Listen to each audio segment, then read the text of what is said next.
Hi everyone, welcome to the Teacher Trainers channel. Welcome to another video. So as you can see guys, this is not our typical video where we share tips for you guys to apply in your classroom. This time, we're going to do something a little bit different. We are going to go to a place called Binh Dinh, which is in the center of Vietnam. Why? One of our TESOL students has opened a language center in his hometown, which is Binh Dinh. So we are going to go to the opening of his language center and we are going to do some demo classes for some of his potential students. A lot of them have never really spoken to a foreigner before, have very little practice speaking English. It's going to be fairly challenging. So this is going to be interesting and we thought it would be a good idea to film all of this so that you guys see what we would do in a beginner's class the first time they meet their teacher. So now, as you guys can see, I'm ready to head to the airport, meet Mr. Warren, and we're both going to catch a plane, fly to Binh Dinh, and then meet our super awesome, talented student and see what we can teach their students. See you soon. I just want to share that we don't really know exactly the level of the students. We are guessing they're beginners. So what we've done is we've just prepared a lot of different activities, which most of them are the ones that we share in our channel. And then depending on what we see, we're going to do one activity or the other. So I've got a couple of worksheets and things like that, but we also have a lot of activities that we can just do on the blackboard. So here we are in the car on our way to the airport. Did you bring any type of materials? I didn't really bring many materials with me. A lot of what I have is very quick to prepare. Generally just need marker and my students. So if there was 10, I would definitely do action area. That would be a nice, quick, easy, fun, a little bit of silliness to it. And then I could also test out their level as well at the same time. Start with a bit of vocab, key vocab, and then perhaps work in some very, very simple grammar. So I actually brought some materials. I printed out some back-to-back worksheets. We've got it in one of our videos. And I brought finger words, another one that we've got. What was the other one? Find someone who. Yeah, so another classic. And I've got sticky balls because you can do so much stuff. I'm thinking if they're beginners, I'm just going to do a quick pass the ball thing. Like, what's your name? Yeah. My name is... Looking forward to a bit of improvisation. It's always nice to jump into something a little unknown. Yep. Like I said before, flexibility, always being ready for whatever comes. Aha, that's it. That's anyway, wish us luck.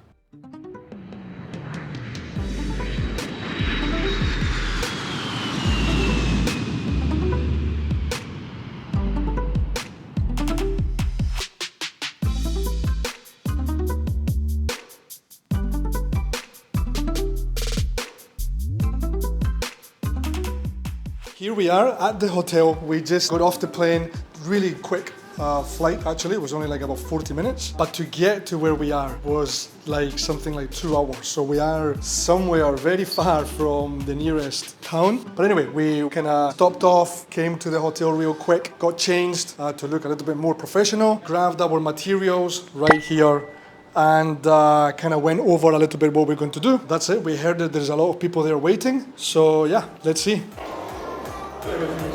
Here we go. Let's jump in. Thank you, Mr. Adrian. I'll see you later. One English. Here we go. On English. On English. On English. Hello. Hello. Hello. My name is Warren.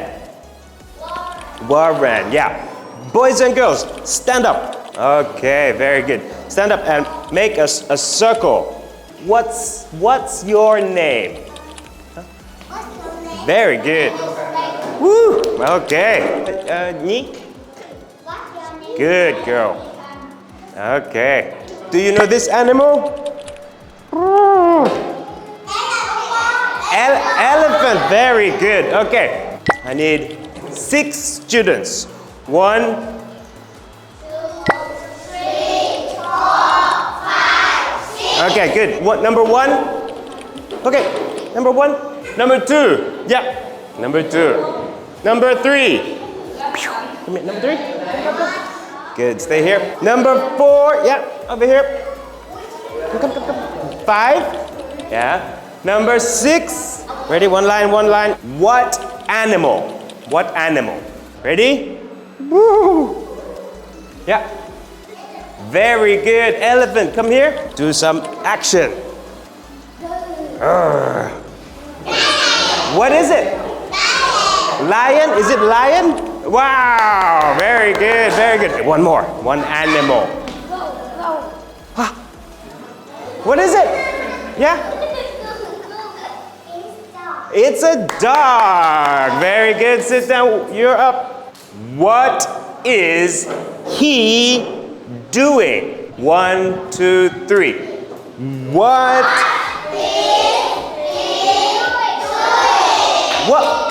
is he doing? Very good. All right, guys. Well, this is the day after, and basically quick reflection of what happened yesterday. So Warren went first, did the first demo with, how many students was that? 25, I want to say, maybe plus over that. All kids, yeah. Ended up being the young learners, which was a bit of a surprise, but again, we were prepped for anything and everything. Real basics, a little quick intro, throw the ball, my name is, what's your name? And then kind of built up from there.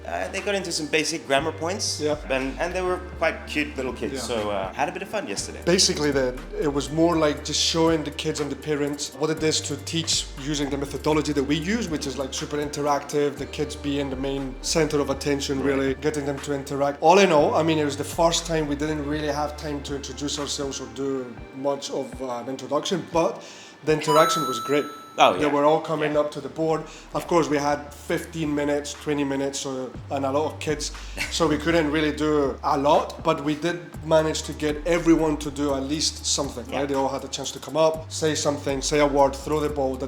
So I was downstairs doing placement tests, which I did about 8 to 10. Most of them beginners, the low vocabulary, but so I put them all in the very beginner class or kind of upper beginner, but none of them were really able to communicate. But I did notice that these kids did have quite a lot of vocabulary, just not a lot of chances to use it. So I think that these kind of kids, as soon as they start learning in an English environment, they're just going to they'll pick right up, yeah. Really? Yeah. But anyway, then I went in, did my demo again, passed the ball. The parents were there, just showing them a little bit how we interact with the kids. All of them laughing, smiling. It was all good vibes while practicing English, all in English, which I don't think they've ever had. King of all resources, again, this little guy here.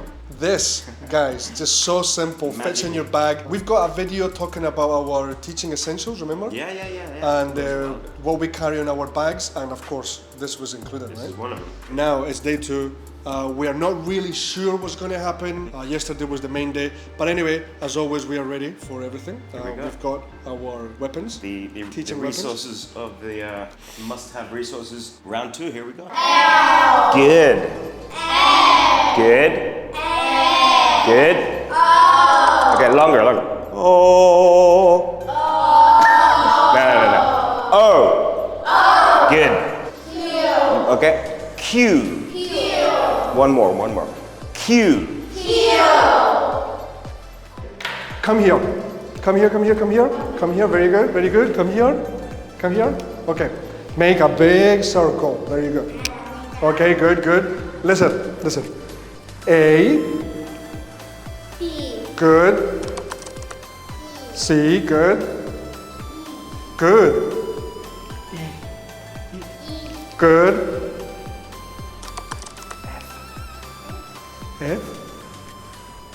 F.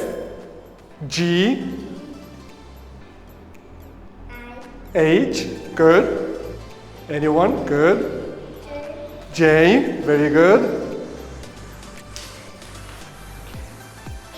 Good. K. Me. K.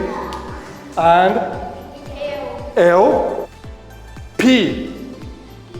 Ooh, well done. Very good. Excellent job. Good.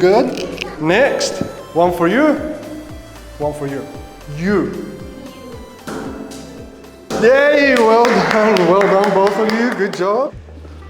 So, just done with the first demo of the day. So the deal is, we came in, we thought we were going to have lunch, but anyway, we came in and we were just taking some pictures, and they said, hey, we've got a class of students up there, 2 students up there. We have an interview, one does the interview, another person goes up and does the class. He went up there to teach 2 students. Obviously, as you guys can see in the video, it wasn't 2 students, right? What did you feel, or what did you think when you came in and saw that it was like 10 students? I mean, I wasn't too surprised. I've been in this situation many times, a multitude of times, a plethora of times. And so for me, it's not particularly surprising, nothing really very new.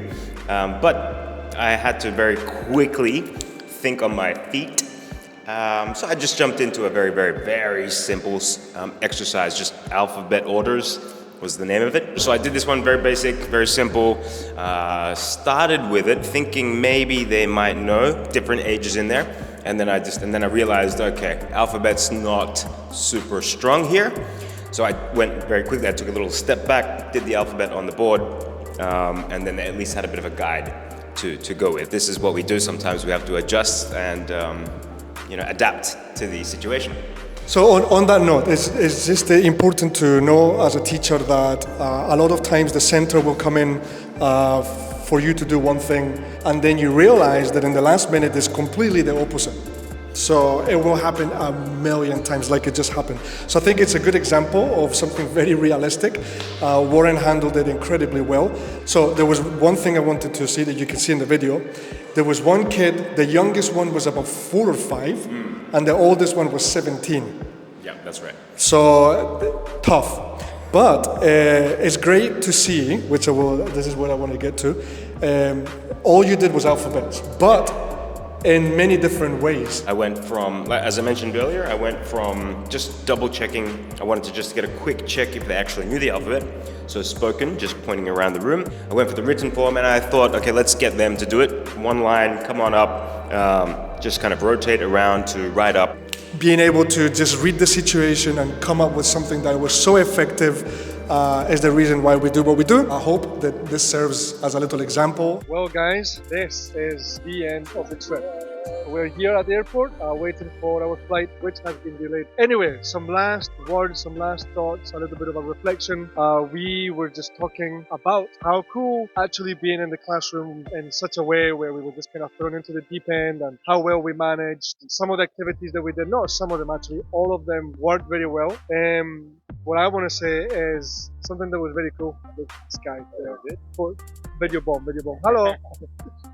So some of the cool things that I realized is, like I said before, some of these kids had never seen or been in a classroom with a foreigner. We did placement tests. Most of them were beginners. They knew some vocabulary, but because they were not used to a native speaker, asking them questions or interacting with them, they showed to be quite low level. And then they were in the classroom with us, and we did all the classes with them with no assistance, 100% in English, and it was beautiful. I think it was a good experience for us, but a very good experience for them. I had a wonderful time. Yeah, it was really cool to jump in. Again, we are trainers, not exactly like we teach every day these days, but it was nice to jump in and apply everything that we do, train others in our professional way of all the TESOL methodology that we've been using. But it was really great to jump in and really apply everything that we teach and train others with these cute little kids. It was really cool to do that and just see it in action, see it all work. That was really quite special. One funny thing that when we were discussing what to do, we were like, okay, we don't really know what we are getting into. What do we do? Warren kept saying,